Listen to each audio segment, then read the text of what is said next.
So, everyone gathered around here is familiar with retools, right?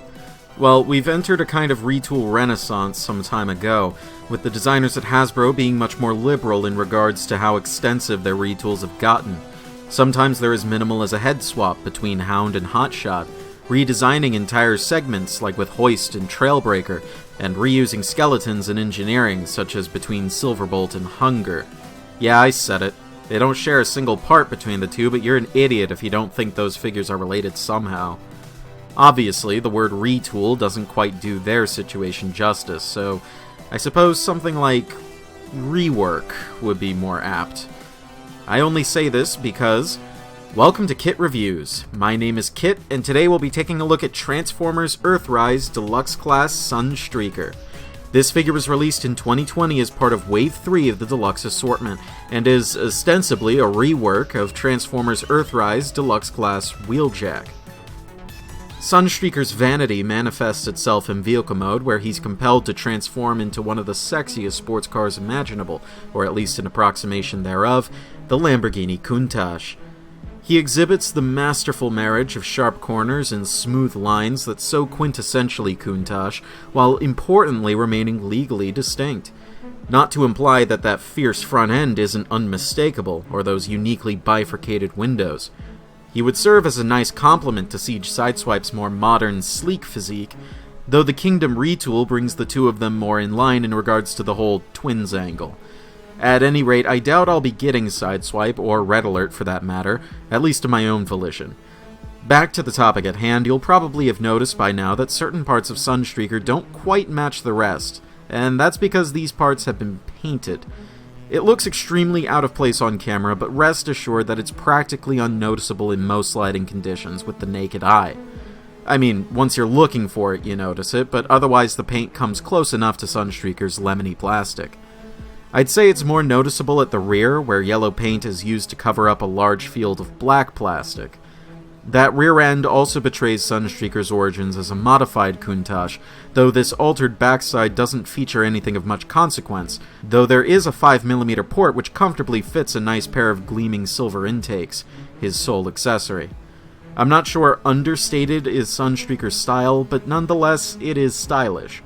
He really feels complete like this, unless you're one of those people who require a spoiler to feel anything towards this figure.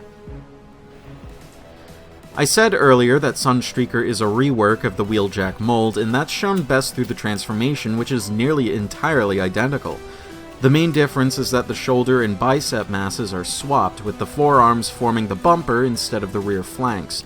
A slightly less major difference is that the lower torso and legs spin round so that the roof becomes the chest, the waist rotates back around, and the feet fold towards the underside of the car instead of the top side. I really appreciate the lack of errant windshield shards that were wont to pop off on both Wheeljack and exhaust. The remainder of the windshield and windows just stays on the backs of his legs here. Sadly, the connection of the neck plate to the chest isn't nearly as solid. Upon his reveal, I admit I wasn't entirely impressed with Sunstreaker's robot design, but after having him in hand for a good while, I've come to really appreciate it as a wonderful interpretation. It was neat in a quaint sort of way for the Universe Countach twins to have quote-unquote different robot modes due to rotating some parts around here and there, but the War for Cybertron trilogy does these brothers better justice by giving them separate molds. I absolutely love the concept of having completely different robots spring forth from similar vehicle modes, though I feel that conversation is better suited should I ever get Kingdom Sideswipe or Red Alert. Sunstreaker looks terribly disappointed at the digression, as well as almost everything else, for that matter. I'm getting an awfully pompous vibe from his narrowed eyes and stern frown, like he's too good to be here. He needs to learn to temper his expectations. Amazingly, the designers were able to pull off his Petro Rabbit ears without looking completely daft. While I praise the transformation for pulling off a downsized roof chest without resorting to faux parts, the feet have entirely fake detailing to mimic the top side of the car, which is truly on his soles. I really can't see a way they could have pulled off using the correct side without overcomplication, so B+ for keeping it simple, stupid. Sunstreaker's silver intakes, I feel, are meant to remain on his back like they did in Generation 1 and the Universe toy, but should the desire overwhelm you, it can be held as a very unconvincing weapon. Unfortunately, the peg isn't quite long enough for it to be gripped comfortably, since its backside collides with his cuffs, but it's not going to fall out at the slightest provocation or anything. Earthrise Sunstreaker features 22 dedicated points of articulation, plus or minus a few depending on how you count. His ball-jointed neck has a surprising range of tilt given just how wide those crests are. He can't quite extend his arms outwards all the way due to the large shoulder mass colliding with his helmet, but he can get pretty damn close. Both the elbows and knees bend an adequate 90 degrees, but no more. His forward hip joints are the tightest sons of bitches I've ever seen, which, while annoying, also makes his stability top-notch. The ankle pivots are far wider than you'd expect, as Sunstreaker is able to perform a standing split. His toe is able to point, and the heel is able to move backwards for extra adjustment in certain stances.